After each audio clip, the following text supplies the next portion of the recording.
To make YouTube profession and a business, I was the first. True, I believe that. Yeah. When it comes to commercialize YouTube ya content creating in the whole Uganda, I was the first person. Like it or not,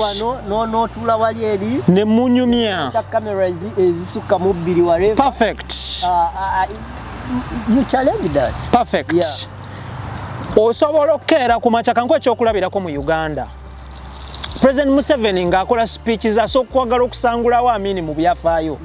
It's okay. But talisoava mu byafaayo ya Uganda. Yeah. Osokola speech President Museveni n'ayagala okusangula Obote mu byafaayo but tasa kuva mu byafaayo. Osokola speeches n'okola speech n'ayagala osangulewo the first president Sir Edward Mutesa. It's okay mu speech so musangulamu but mu reality tosa mujjamu. So osobola okunsangula mu byafaayo bya YouTube mu bwongo obwo ne mu kwagala kwo but sisobola kuvaamu. Mu ba content creators mu Uganda nze nasooka okusibalo nenve Kampala nga ndi ku peak nga sigudde nenzijja okufata ekyeyo omuyinayo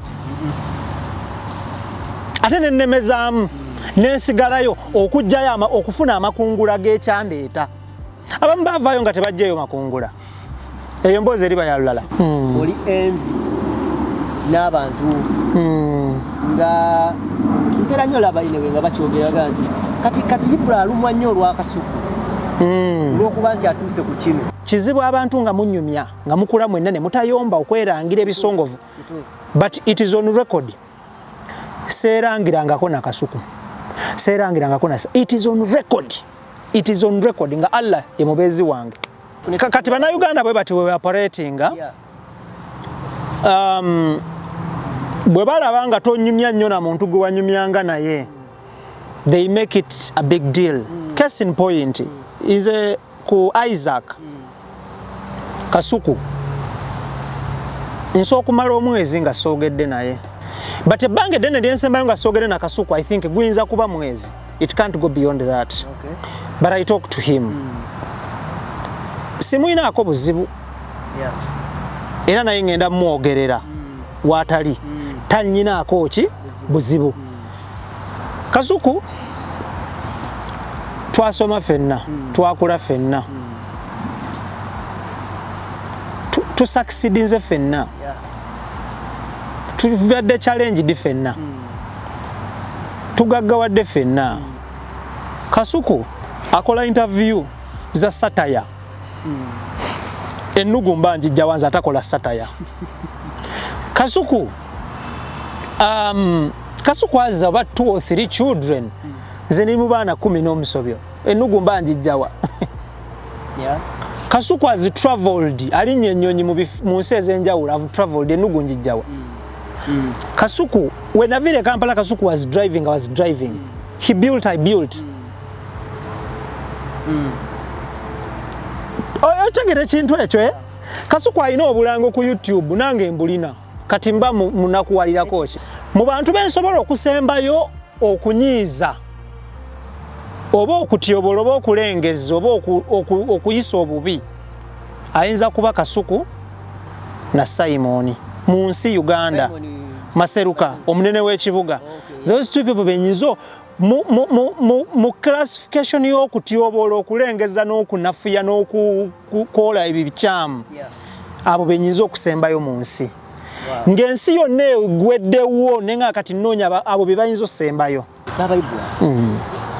Kintu ki kibatakupealinga mu bulamu? Kyotuuse wano n'orealize nga ng'ozze wano.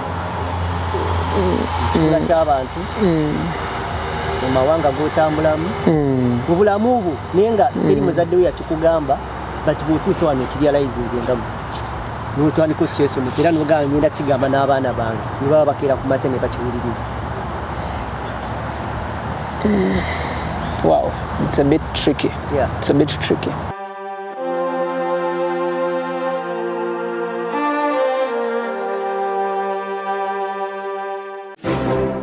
You are watching The Answer Channel, a solution to every situation. Subscribe right now.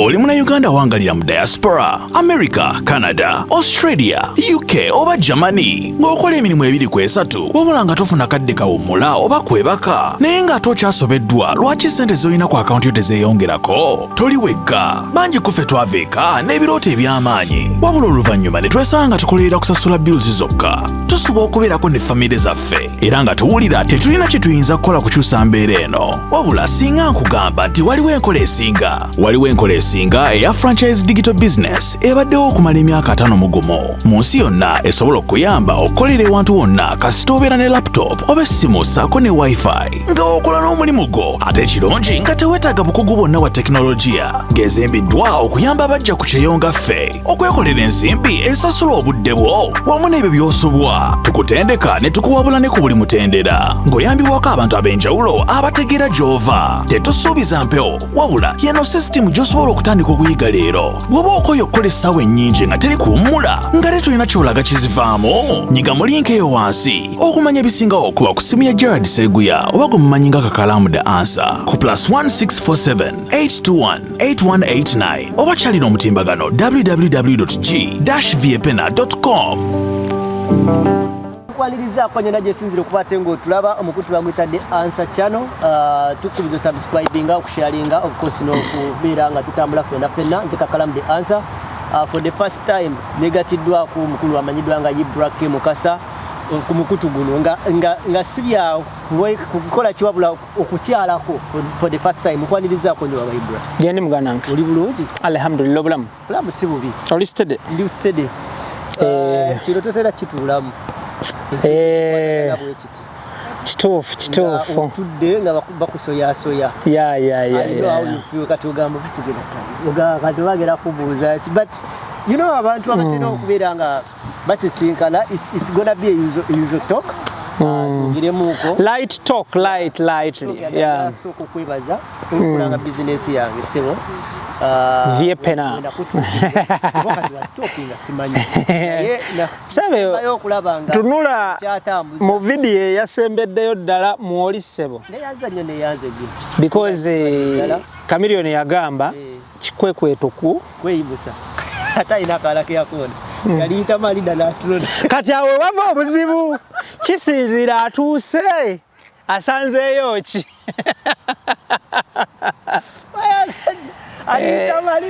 awo wokka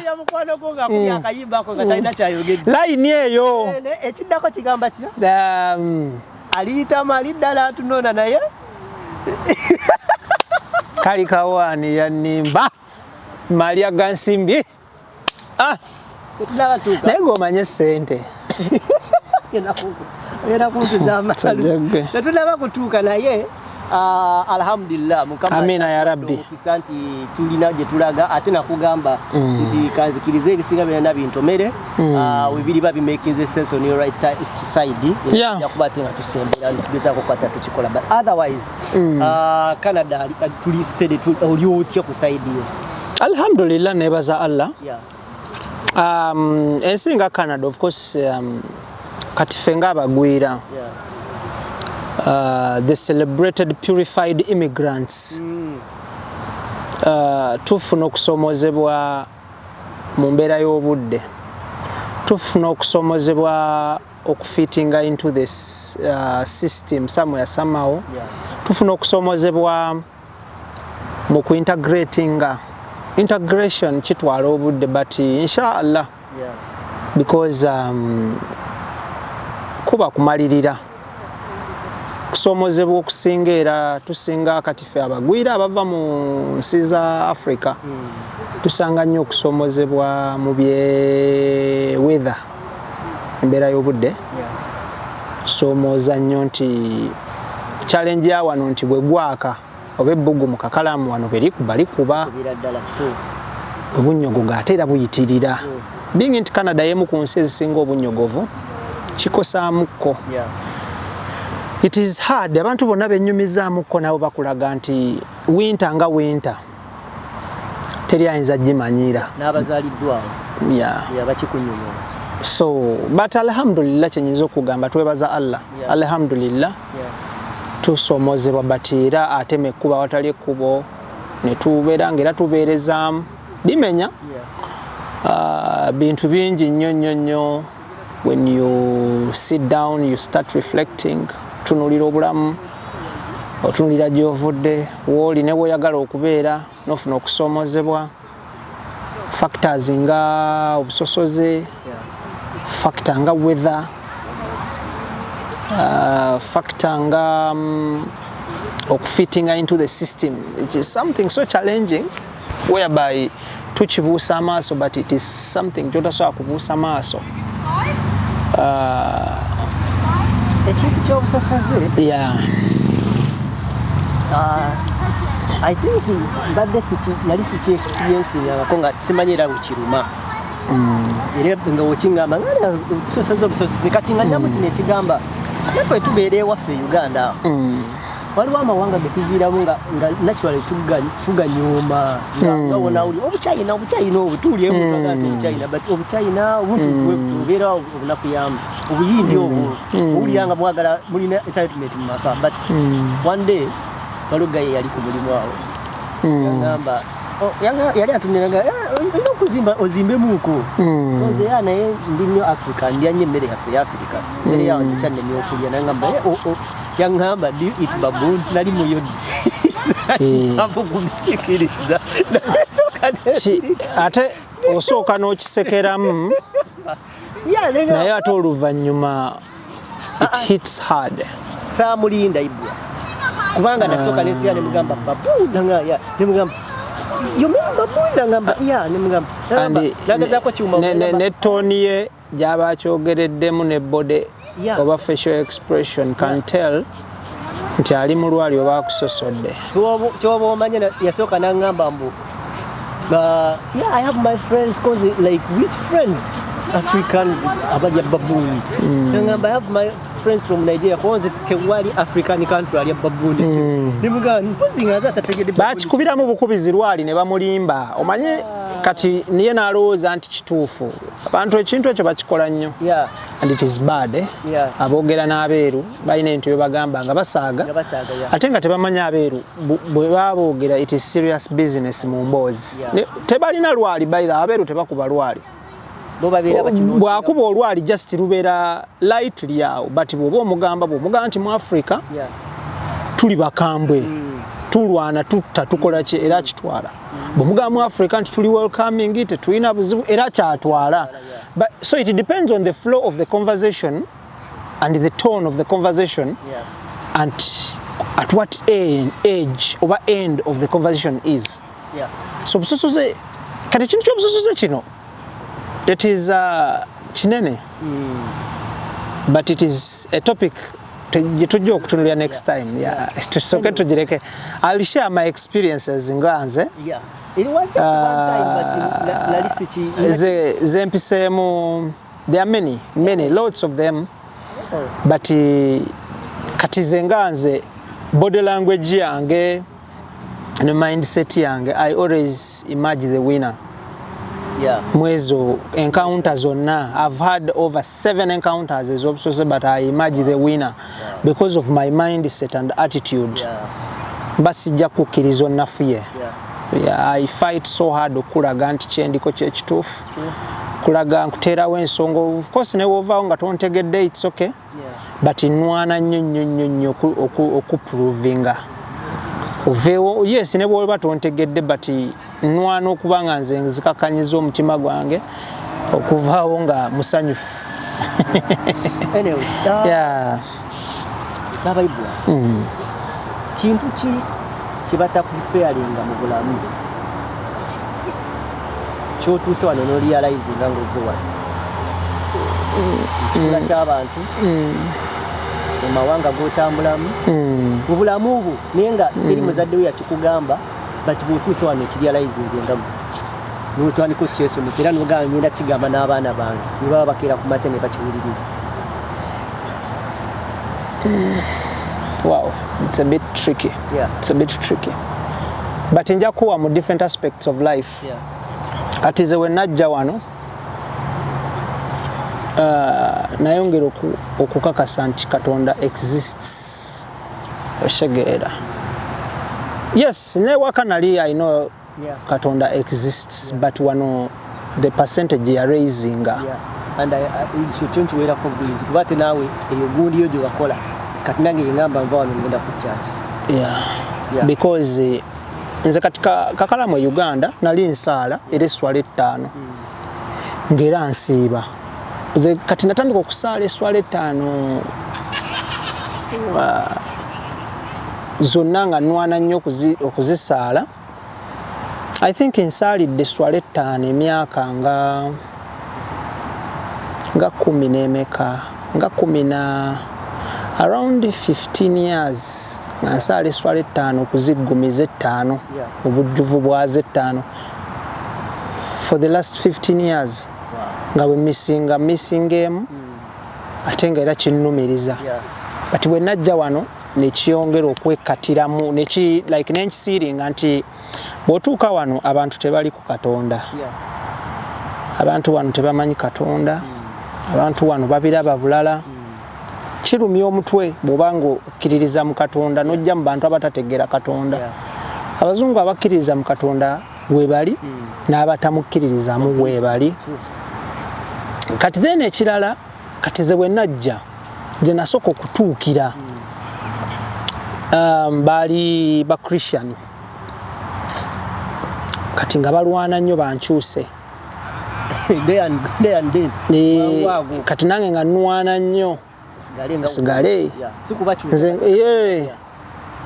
kati netwesanga lumu tukale tutomeragana muko muyinza okulashinga ne mutakwatagana here and there bali ba Jamaica naye nga bali understanding kati nenvaayo eyo nenzira mu bitundu ebimu nga wasingawo bazungu ngaliwo omuzikiti naye nga guli wala era nawo nga kinkosaamuko era nawo nensenguka nenvaawo nenzira nga waliwo basiraamu n'abazungu so it is one thing kati bwe tuba tukula tusaala ne mugenda ku muzikiti but abazadde tebakutuuza nnyo kulaga nti God is nti Katonda ye above everything Katonda ye ntandikwa era ye nkomerero ya buli kimu Allah ye buli kimu honestly nze mikwano gyange abakatuliki n'abalokole nga basaba era nga bakkiriza nti God exists baagala nnyo era tutambula ku page emu sirwana bajjayo bati bagamba understand God muntegeerayo nyweze enkolaganayo ne Katonda so it is twakulanga tusaala nga batugamba musaale muti Allah naye bwe ntuuse wano nkirabye nga kyetaagisa nnyo because ebisomooza bingi nnyo kakalaamu wano otuuka wano empapula ne zisooka ne zikudisorganizinga zikuzeeno zikuzeeri kati ng'ekiyinza okutaasa awo kwe kusaba oba okusaala n'otuka time ng'onoonya omulimu because nabyo biri bibiri okunoonya omulimu gw'oyagala n'okufuna omulimu oguliwo byanjawulo n'oguliwo nga nagwo ng'ogulaba ng'olina gusabira ogufune just ng'ogamba kale gwonna oguzze naye nga nagwo olina gusabira n'otuuka mu mbeera nti kati ffe twafuna okusomozebwa nti twagenda okujja ng'ensi these big economies have been hit by COVID nga things are not the same abantu abakuba ebyeyo previously nga bakulaga emirimu baali beeroboza kati ffe netutuuka nga emirimu si gyakweroboza nga bw'oba ogufunye ogukwata nga kalira ka mwana so kati naye ebyo byonna olina kusaba busabi Katonda n'obeera ng'olina okusaala you pray nti nze natuuka time ng'okusaala mulimu natuuka ng'okuzuuka ku ssaawa 9 kusaala mulimu nga ne alamu nagijjamu ng'obwongo buli programmed because otunuulira emboozi z'abaganda baffe betwaleka e Kampala ku social media nga beesunga mulemererwe muddeyo naye nga teri akusabira kuddayo ng'olina mpapula basaba oddeyo nga tozirina so kusomozebwa kwali kw'amaanyi nnyo by the way ebiseera ebyo bafulumya lisiti kino kiri so kati nga ng'owulira ne kooti bitabuka gundi baamumye gundi baamuwadde so nga you have to pray so n'otuuka nga wave Kampala nga kale tokitwala serious ng'osaala but n'otuuka wano ng'olina okukinyinyitiza. Then ekintu ekirala bwe natuuka wano era okutandika okulaba ebintu is bw'otuuka wano you learn to value buli ky'oba ofunye. At home we don't value things. We don't. You wake up in the morning ng'omuvubuka omuto mufuluma oba otya and you eat lunch oba otya but when you learn to value everything someone to become homeless is lazy. Anytime, any day someone can become homeless. Atenga Kampala people leave their homes and go to the street nebasaba okusaba begging nebamaliriza nebadda mu maka gaabwe.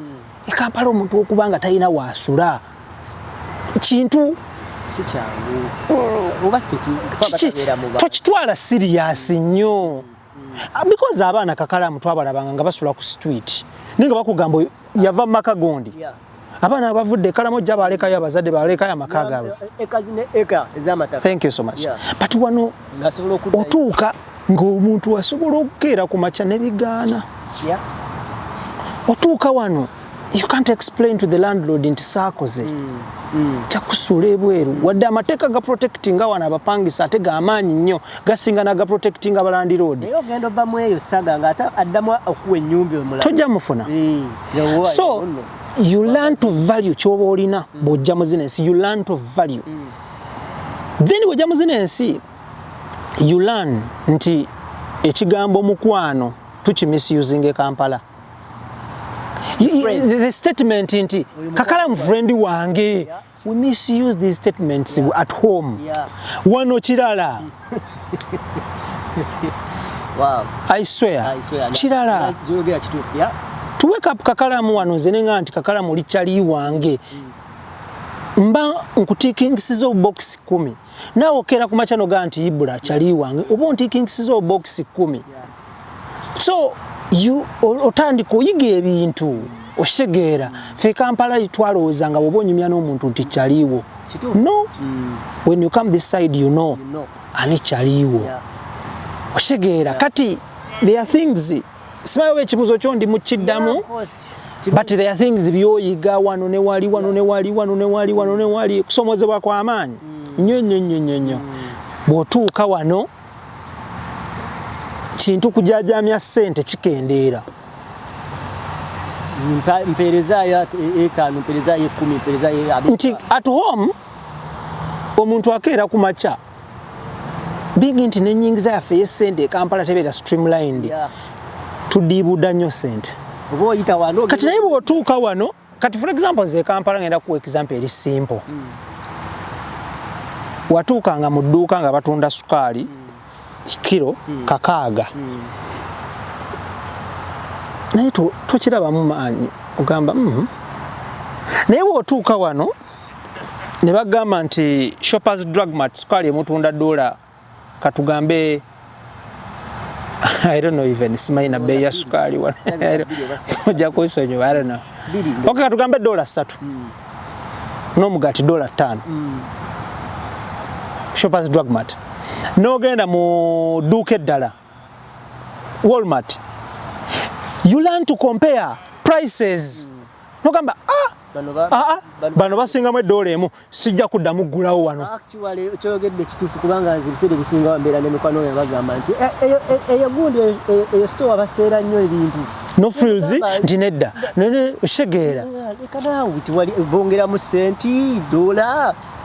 Ochegera so you see you start $1 ze 2500 za Uganda $1 ya Canada 2500 2600 e Kampala zali raisi 1200 ugira boti nozigira boti bichi omuntu ayozeze motoke Kampala ajoleza mutwalo atera nobeera ne prompted n'okumwongeramu 2 katipu kati wano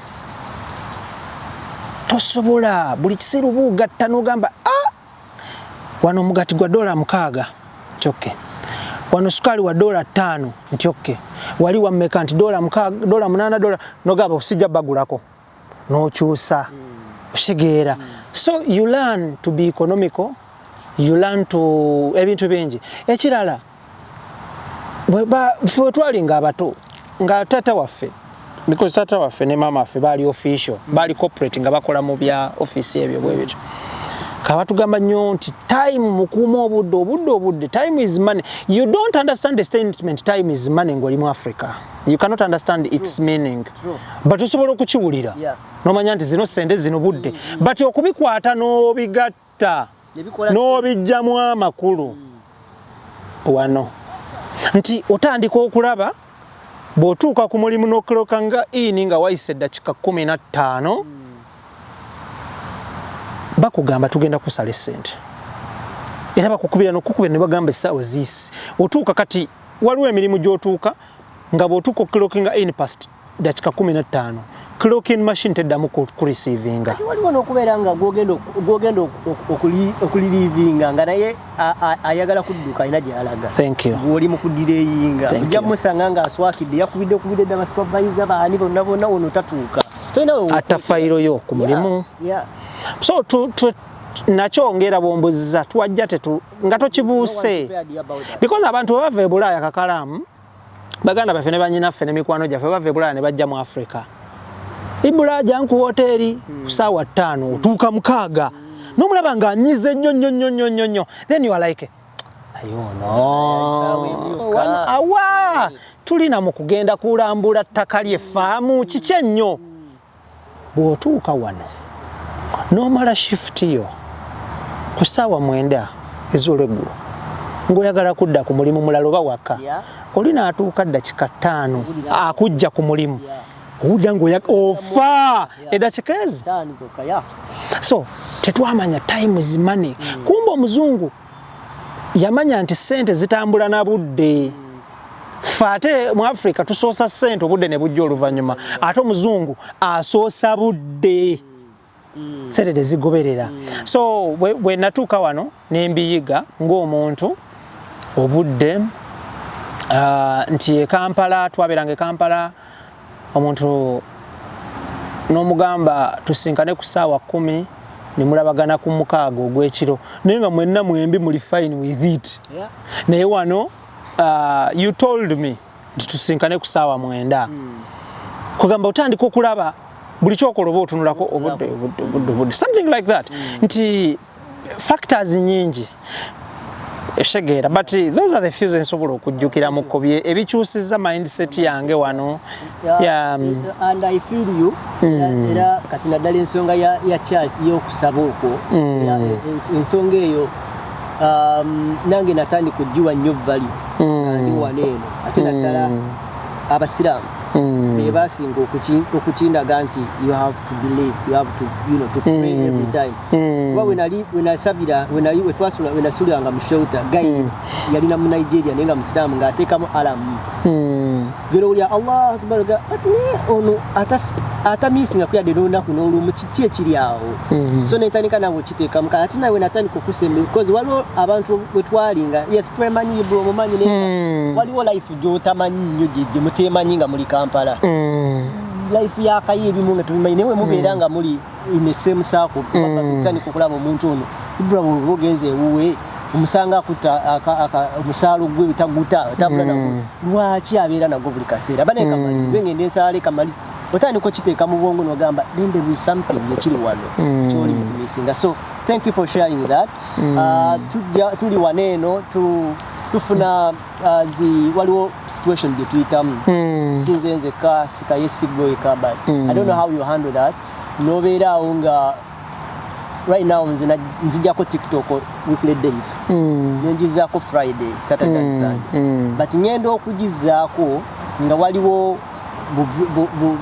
ebintu bakuweereza events unfoldings sure sandi birabye singa tubabimpeereza okay omuntu wabikuweereza lwo n'ababa bakuweereza ng'olwawo n'okubibikula waliwo abamu nga bo balaba buli kaseera buli kye bakwogerako babeera bakiweereza but niwabeerawo n'abamu nga bo alwawo n'olaba message negadi ampeereza ku message am just giving an example agamba ki genda obikula nga mulimu ka clip alibogedde ki before you know it obikudde ekintu kye bakuliko kye bakwogerako ebintu ebitakwatagana. Kyotamanyeko. How do you handle that situation nga gwe omuntu? Do you let it go? Otula wansi n'okubagiza kiki ekikubeera mu bwongo? Kati nze ng'omuntu ekisookera ddala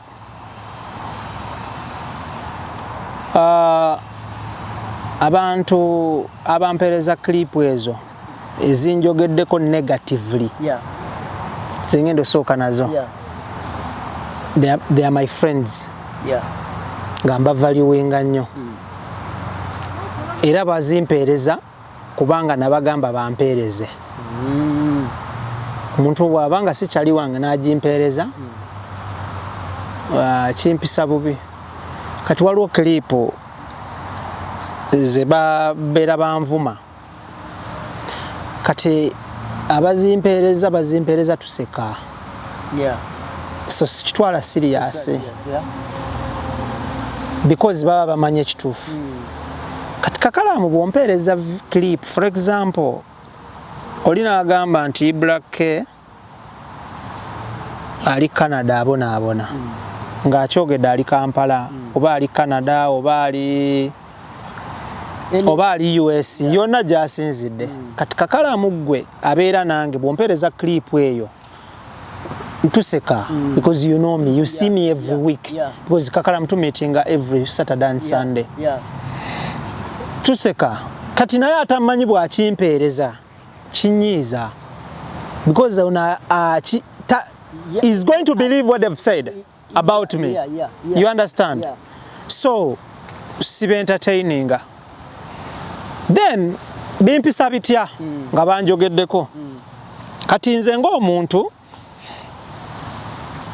bwe bampeereza video ng'omuntu anvumye oba nga njogeddeko ebyanjwanjwa nsooka kutunuulira njogeddeko neneeteeka ku minzaani naye ne mutunuulira. In most cases abatunafuya tubasinga. Bw'okiwa obudde n'okigenderera abatunafuya tubasinga. Tuyinza obutabasinga ssente naye nga spiritually tubasinga. Tuyinza obutabasinga spiritually naye nga mu bwongo common sense tubasinga. Kiwa obudde take your time. Gwe yenna abeera ku internet ng'omuntu akuvuma teri gwosinga akuvuma teri gwosinga ng'akuvuma teri akusinga akuvuma. Ngenda kuwa example eri simple kakalamu. Ngenda kuwa example abantu bonna abavuma Kyagulanyi abasinga Kyagulanyi baddamu avuganye nabo bali ku level y'emu naye abakimanyi. Kati case in point blogger down there novuma Kyagulanyi n'abaana be Kyagulanyi akusinga. Kati nze oli wampeereza message bampeereza video nga bannafuyiza wallahi billah nsooka kutunuulira nnafuyiza nenzira ne ku bubaka. Kati ze ebintu ebinjogerwako nga si bituufu tebinyiiza binsesa ng'omuntu muwaso. Ate ebintu ebinjogerwako nze kakalamu nze ng'omuntu nga Ibrahim byonna nze nabigamba abantu. Case in point abantu bakozesa nnyo ekintu kya nti nina abaana bangi. It is me that tell the public that I have many children. It is me because abazaala abaana abo bonna abakazi temubamanyi tebava nayo kwogera. They are not even on internet. To make matters worse, they are not on internet. They don't even speak. They don't say anything at all. Era bamama b'abaana abo nze bampeereza ne message ntero nabikulaga luli sometime back nga tubeera ne kale wano nebikulaga nga bamama b'abaana bange ate bampeereza bukiripu nga baseka nga bagamba kati ono mbw alowooza akumanyi nnyo kati ono mbw alowooza akumanyi nnyo. It is kifula nkugambye nti ababimpeereza bantu bange nnyo bamunda tuba tukuba olwali nti kati gookera ku makya n'ogamba nti omwana ali Uganda abonaabona maama w'omwana oyo yampeereza kiripu ngamba Mukasa bampita nnyo Mukasa bamama b'abaana abo nti owaayi laba noono okitegera ekintu ekyo. Kati naye ojja kusanga omuntu nga kakalamu nze nkugambye nti nina ekimba ekingoya kimmalawo nzigweddewo. It's me that has opened up and told you what I'm going through. Kati bwe kikosa ngo ekyokunnwanyisa oba olina okukeberebwa waggulu mu kawanga awo bikosa nga bituukidde mu batamanyi bati mu bamanyi tuba tukuba lwali nga tunyumirwa because nze bwonjogerako all the information gye putting out eyo tuba wa kyetwagala mumanye but tosobola kikosa nga kyakulwanyisa gye tuli. Nze kyoyinza okukozesa ekyokulwanyisa nga gye ndi ye information gye ntuula n'enkukulira n'engifiirako bwe nti n'okera ku makya n'ogyogera nfa n'enzirika but wenkera ku makya negamba nti nina abaana bayitirivu nze nkugambye wenkera negamba nti omwana wange asoma busawo ali Mbarara University of Science and Technology and kati gwe wajja ku social media oli mukulu olina n'omwana omukulu. It is me that told you exactly because muwala wange oyo omulaba w'oku university tali ku TikTok tali ku Facebook ali ku university tali ku Facebook tali ku TikTok tali ku Instagram tali ku Snapchat ku myaka gye ate omwana omuwala omuto omukutu gwaliko it is WhatsApp. Then from WhatsApp subscribe our YouTube Spotlight n'emikutu emirala because alaba nnyo ebintu by'obusiramu because yasomera mu masomero ga busiramu all throughout.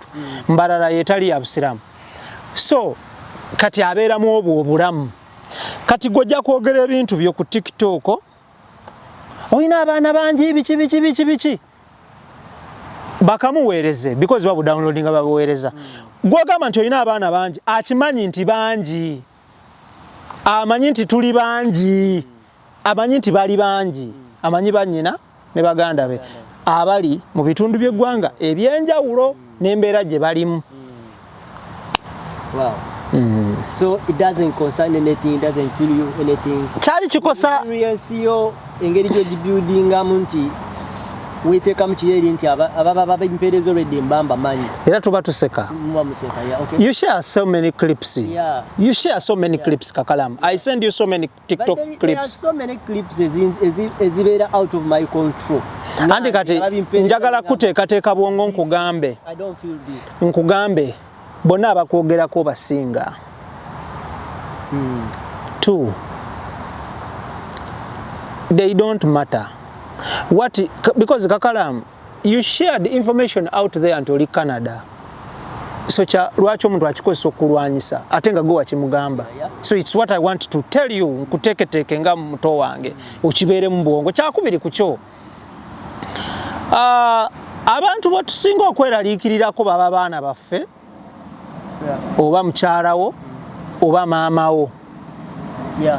Kati ze maama wange namukwata ne muwa obudde nga buli lwe mulaba muterako TV ne internet ne mulaga nti ku internet omuntu asinga okubanga wakabi yenze ne mulaga nti ku internet asembayo okutegeera yenze ne muganga asigadde bonna bali kiri kyesajja kuyisa ku mpewo. Era maama wange yamanyi nti kubakolera ku mitimbagano nga booperatingirako nze ategeera nzekka ne mugamba avuganya nange mu kutegeera ku byokukolera mu byempewo bya media it is mainstream.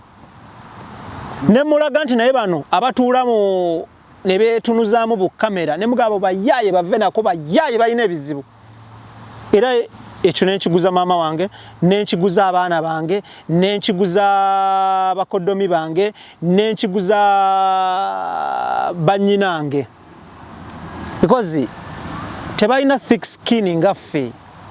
They don't. Nze nenda ku example emu jajja w'abaana bange ali America. Bajajja b'abaana bange abasinga bali Bulaaya bajajja b'abaana bange. Bati kati bo bali bakuzibwa information eno ngebatisi genda kulagayo message emu. Just one message eya jjajja w'omwana wange ogirabe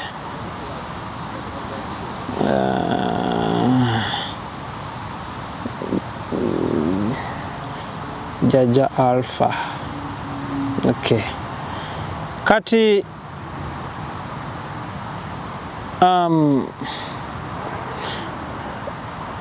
yampereza clip nenjiri yakitingako n'enseko nagamba nkugambye namuddamu kikisomera abantu ekyo Justino bannayuganda balina ebigambo n'obudde okitegeera it's true Daddy Alpha oyo jjajja wa mwana wange soma erinnya eryo Alpha Jaden grandmom jire dala sigali okitegeera namugamba Justino bannayuganda balina ebigambo n'obudde okitegeera kati because yali ampereza message nga aweereza ka clip nga abantu balinga abannafuya n'ateekako enseko because she knows me. Ne mugamba okitegeera it's true naga it's true Daddy Alpha because that's how she addresses me jjajja w'abaana bange omu okitegeera. So kati goyinza okulowooza eyo nti byoli mu kwogera genda kunoonyeza ne jjajja musajja w'abaana okitegeera. baganda ba okitegeera it's the same conversation okitegeera nti era naye ng'omuntu namusevinga linnya ki omulabye grandpa kati tubeera tunyumya munyumya kino munyumya kiri because they are seeing all this stuff okitegeera goyinza okubeera eyo ng'olowooza oli mutukuba otunnyikiza you can only kunjawula na subscriber wa YouTube oba Facebook but to the people who like us and love us tuli nga tusoomozebwa nga twakajja wano kakalaamu abantu bayogera ebigambo bwe biti naye nga abaffe tubeera twogera nabo mu video call n'omugamba waaye bagambye nsula bwe nti naye wano wensula n'agamba okay si wabi berezaamu bwe bityo batugambye oli bwoti ne bwoti n'omugamba bwe nti bwenfaanana n'omukubira ku video those who matter because internet is a business eddukanyizibwa abannakigwanyizi abeenoonyeza ebyabwe mu Luganda be bayita bakyala kimpadde kubanga kati nze mutabani wange omukulu is on Facebook kati naye ate ye ng'omuntu because muyivu is a graduate with the first class in IT eshegeera kati ali ku university graduate kati ababiraba bulala tunyumya nabo our children our friends my friend gwali eyatunafya our children are our friends our good friends era tuba tunyumya nabo okulaga nti kirala kuggwe kyolowooza so that wetukola decisions z'okujja eno abaana baffe abamu abakulu abamanyi value bakibaakinga gwatuuleyo n'ogamba kakalamu yakola ensobi nze gye sitalabangako ibulakewa omwana n'aleka YouTube wano alakola ku spaaka biki those who matter twatula nabo ne tubannyonnyola ne bagamba alhamdulillah mugende mutawe oshegeera I remember wakubira ni UK ne Aji Kamoga I still remember that call just sijagenda wa but Ibra ochuka tujja evolution evolving nali manyi twave Uganda nga tukkiriza nti entalo zo tukkiriza tetugenda zitinkula tetujja zimba bitutuuse wano nganze yafunako ku threat obwo buli kaseera threat nipyanga ngamba embikoli but engeri gyewe and I thank God engeri gyotandikamu something nekimaliriza nga era kikoze you get otandika okuwandiika amabaluwa nowhere amabaluwa era galiita gapiikinga gapiiking up to now ozeemu era ekintu kyekimu ekyentalo but si ntalo not every day kikozesa bwet not every day but wakati awo waliwo era abakomentinga nga comments zimukira nobikula boti comments za Hebrew ono enchatadda tagera kudamu bipostinga before you know it gayinga zemu era akola ekintu kyekimu kati sebo kiki ofunamu kyawo I don't understand that for real. Njagala kulaga amabaluwa mu insights mu insights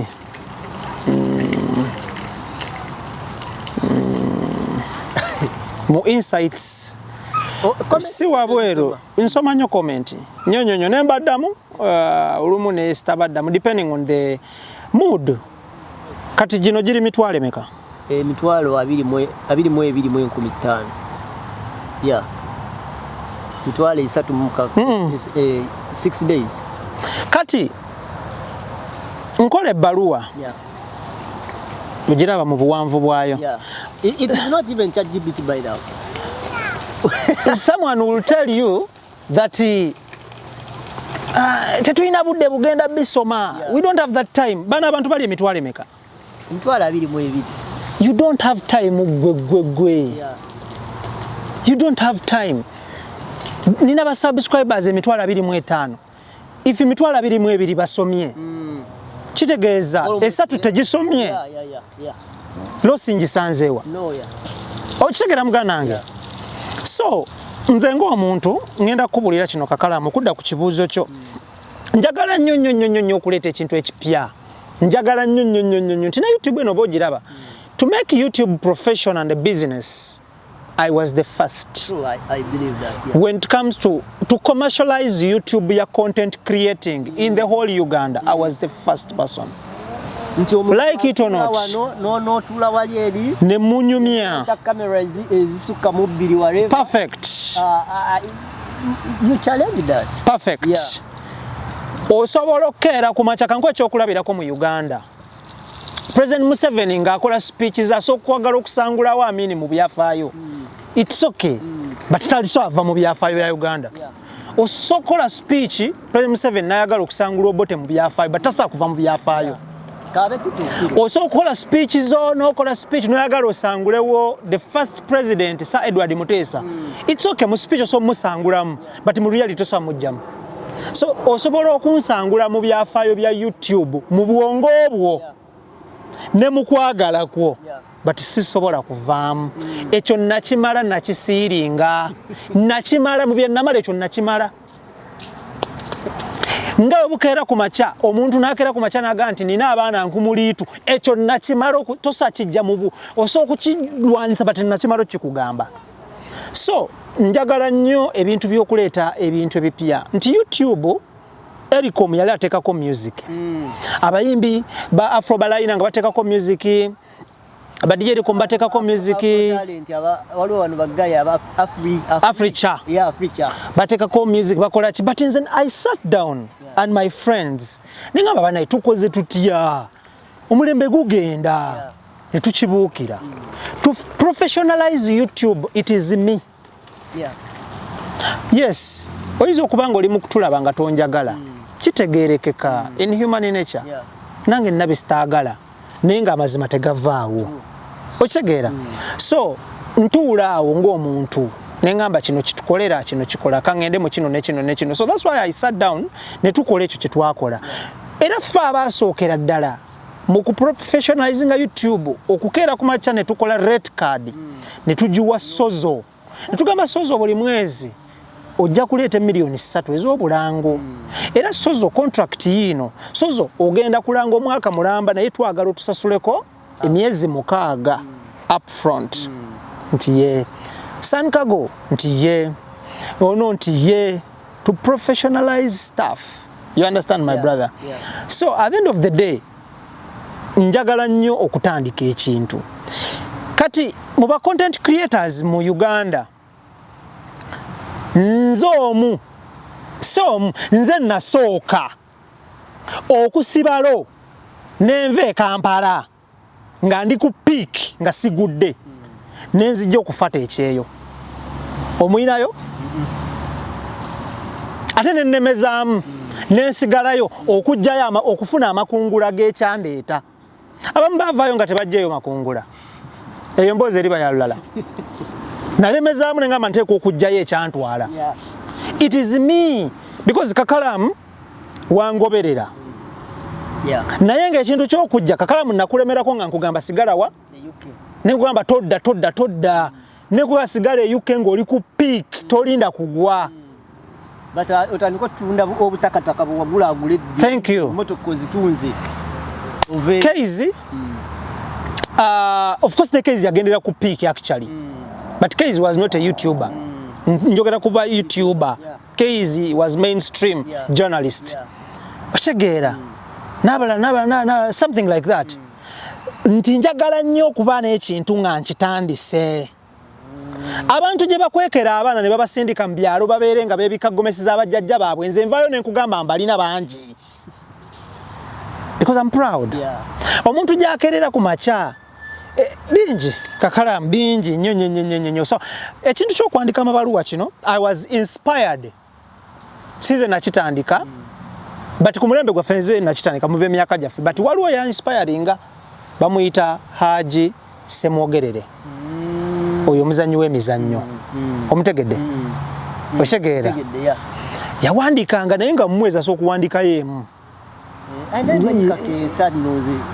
Kakensa is mainstream mawulire kibaddewo n'akiwandiika n'akola n'opinion once in a while kati nze n'enkigandawaza nnyo nti kati nze natandika embaluwa za luzungu nentuuka nga ndaba zikuba naye ngamba akambazeeko mu Kyaddondo okay so ngenda maliriza mbadde njagala nnyo tufune obudde nali nasaba na interview eno naye tujja kola week ejjeera endala the still kintu kya obulamu bwengeri gy'obutambuza amani sometimes they feel oli envy n'abantu nga ntera nnyo laba inewe nga bakyogeraga nti kati Ibula alumwa nnyo olw'akasuku olw'okuba nti atuuse ku kino kati Ibula alumwa nnyo mwene embeera but nze mbalaba nga mwali babiri mu kusooka era newe wabaawo nga waliwo ebyakyankana but I don't think nti musobola okutuuka ku mbeera etayagaliza munne kugenda tekisoboka so oli mutuufu tekisoboka sirabangayooko one on one gye buli omu n'avaayo n'agamba Ibula oli kino Ibula oli ekyandibaddewo kati bannayuganda bwe bati we operatinga bwe balaba nga tonyumya nnyo na muntu gwe wanyumyanga naye they make it a big deal case in point is ku Isaac Kasuku nso okumala omwezi nga soogedde naye but I talk to him nso okumala omwezi nga soogedde naye ekyo sirimba but I talk to him but ebbanga eddene lyensembayo nga soogedde na Kasuku I think guyinza kuba mwezi it can't go beyond that but I talk to him simuyinaako buzibu era naye ngenda mwogerera waatali tannyinaako ki buzibu Kasuku twasoma ffenna twakula ffenna tusucceedinze ffenna tuvadde challenge di ffenna tugaggawadde ffenna lwaki ngamba okugaggawala nti Kasuku azadde abaana nange nembazaala siri mugumba ate naye si mugumba because abaana nze mu byobugagga byange byensinga okutreasuring abaana I have children so bugagga bwange because mugagga because ayina abaana nange ndi mugagga nina abaana nabirala ayina fan base yamanyi nina fan base yamanyi so there is no bad blood between me and him nze omuntu gwe ninako obuzibu mu nsi sinnamumanya abantu bonna sibayinaako buzibu so because bano abantu batuula ne bagamba kubanga omanyi tetukyabalabanga mwogera nga takyakwogerako twawutugrowing ebyo ebiboozi twabyawutugrowinga Kasuku akola interview za satire Enugu mbanji jawanza atakola satire Kasuku Kasuku has about 2 or 3 children. Zeni mubana 10 n'omusobyo. Enugu mbanjijjawa. Yeah. Kasuku has traveled. Alinye ennyonyi mu nsi ez'enjawulo have traveled enugu njijjawa. Kasuku, when Avile Kampala Kasuku was driving, I was driving. He built, I built. Ochegere kintu ekyo Kasuku alina obulango ku YouTube nange mbulina. Kati mba munakuwalirako ki? Obulango ekya red card kyoyogerako. Kasuku agenda okuraisinga sente za twogera ku YouTube simanyi. Agenda oziraisinga nge byaddala mu raisinga dda. So sirina muswera gamba amna noma. Nze nkiddamu mu bantu bensobola okusembayo okunyiiza oba okutyobola oba okulengeza oba okuyisa obubi ayinza kuba Kasuku na Simon mu nsi Uganda. Maseruka omunene w'ekibuga. Those two people benyizo mu classification y'okutyobola okulengeza n'okunafuya n'okukola ebikyamu abo benyizo okusembayo mu nsi. Ng'ensi yonna egweddewo nenga kati nnoonya abo be bayinza osembayo. I respect Simon to the maximum nti simanyi. Ntera Simon nsobola okumulwanirira at any point. I respect Isaac Katende Daniels. Simanyi.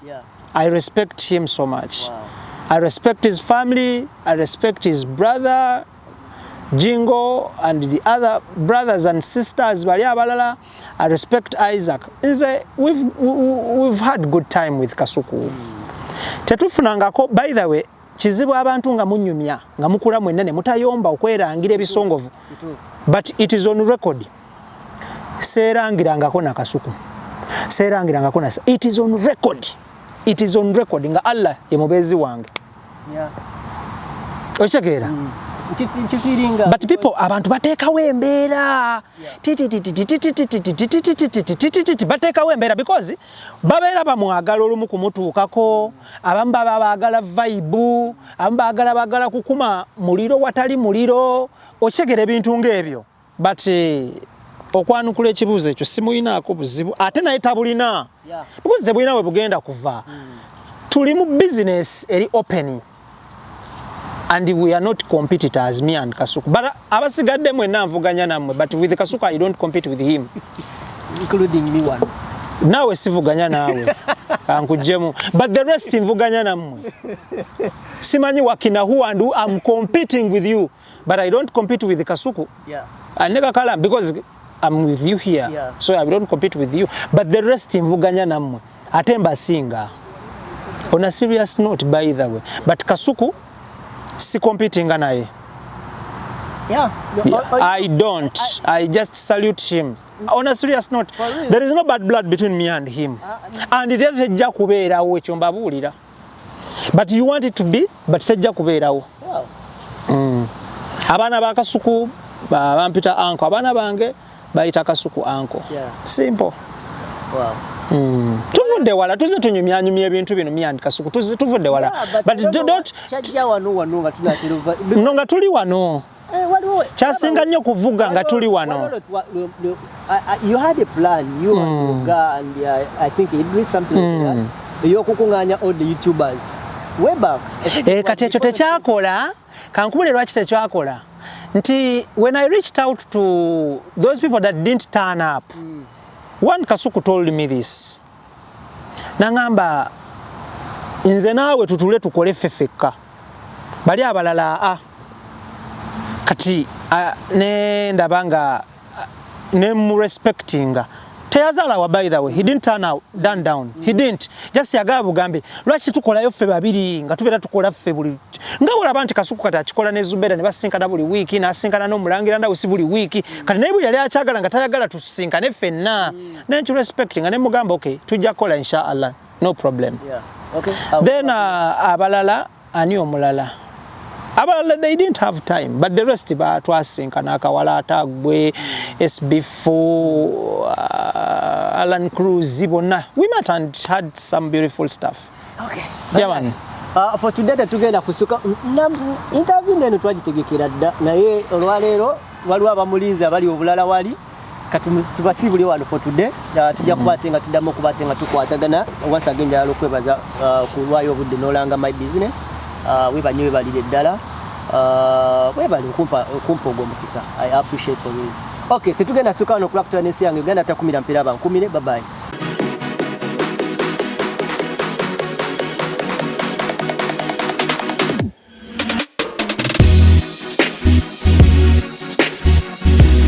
The Answer Channel, a solution to every situation.